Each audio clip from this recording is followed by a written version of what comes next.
नमस्कार दोस्तों, मेरी आज की कहानी का शीर्षक है सोने की बरसात। एक बार की बात है, एक गांव में सुशील नाम का एक किसान अपनी माँ के साथ रहता था।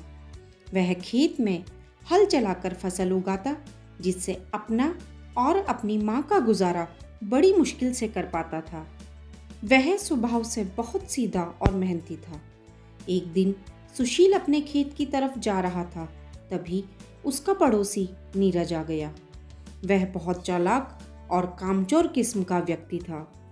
नीरज सुशील से बोला, उसको बाजार किसी काम से जाना है, इसलिए आज वह उसका खेत जोत दे। सुशील सीधा था, वह उसकी बात मान गया और नीरज के खेत में काम करने पहुंच गया। नीरज सुशील को बेवकूफ बनाकर खुद अपने घर जाकर सो गया, जबकि सुशील ने सारा दिन उसका खेत जोता। शाम को नीरज उठकर आ गया और सुशील को जाकर धन्यवाद देने लगा।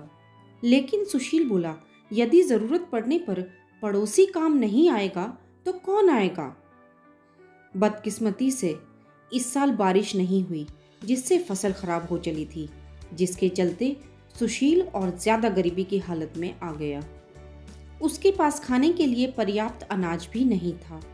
एक दिन उसने अपनी माँ से पूछा, क्या मैं कभी इतना धन कमा पाऊंगा जिससे हमारा गुजारा सही से हो सके।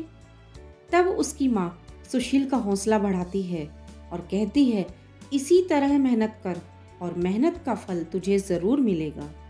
सुशील अपने खेत से लौटते समय रोज रोते हुए भगवान से प्रार्थना करता कि हे भगवान, मेरी मदद करो, जिससे मैं अपना और अपनी माँ का सही से पेट भर सकूं।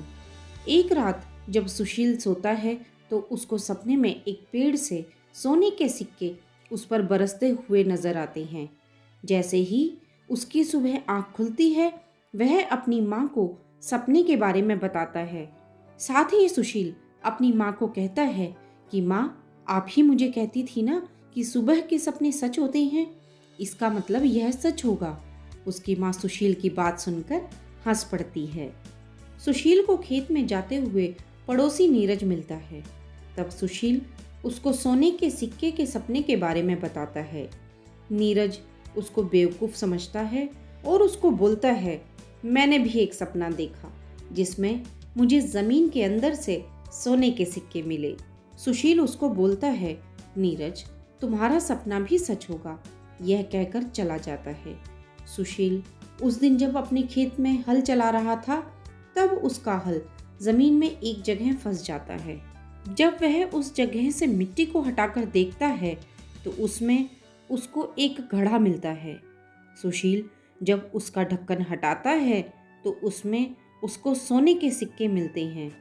सुशील यह देखकर खुश हो जाता है, लेकिन सोचता है कि नीरज ने जो सपना देखा था जमीन से सोने के सिक्के निकलने का, वह सच हो गया। यह सब नीरज का है। यह सोचकर वह उस घड़े को वहीं छोड़कर नीरज के घर चला जाता है। वह नीरज को बोलता है कि तुम्हारा सुबह का सपना सच हो गया है। मुझे एक सोने के सिक्के का घड़ा जमीन के नीचे से मिला है, ठीक वैसा जैसा तुमने सपने में देखा था। तुम जाकर उसको ले लो। यह कहकर सुशील चला जाता है। नीरज को यह सुनकर बहुत हैरानी होती है। वह उसकी बातों पर विश्वास नहीं करता और सोचता है कि अगर सुशील के खेत में उसको सोने के सिक्के का घड़ा मिला है तो वह उसको क्यों दे रहा है। लेकिन फिर भी वह उसके खेत में देखने के लिए चला जाता है।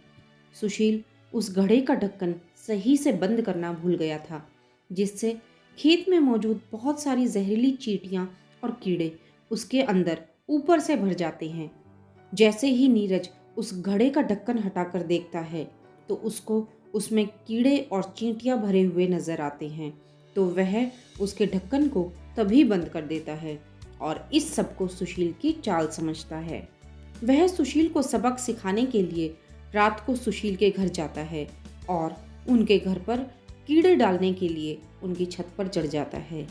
वह उनकी छत की कुछ ईंटें निकालकर घड़े का ढक्कन हटाकर सारा घड़ा उनकी छत से खाली कर देता है।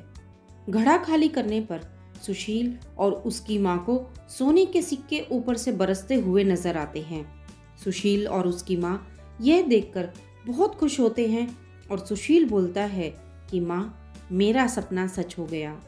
जब नीरज को पता चलता है कि घड़े में ऊपर कुछ कीड़ों के बाद नीचे सोने के सिक्के ही भरे थे, तो वह अपने आप को बहुत कोसता है कि क्यों उसने घड़े को सही से नहीं देखा। इसके बाद सुशील और उसकी माँ अमीर हो जाते हैं और खुशी खुशी अपना जीवन व्यतीत करते हैं।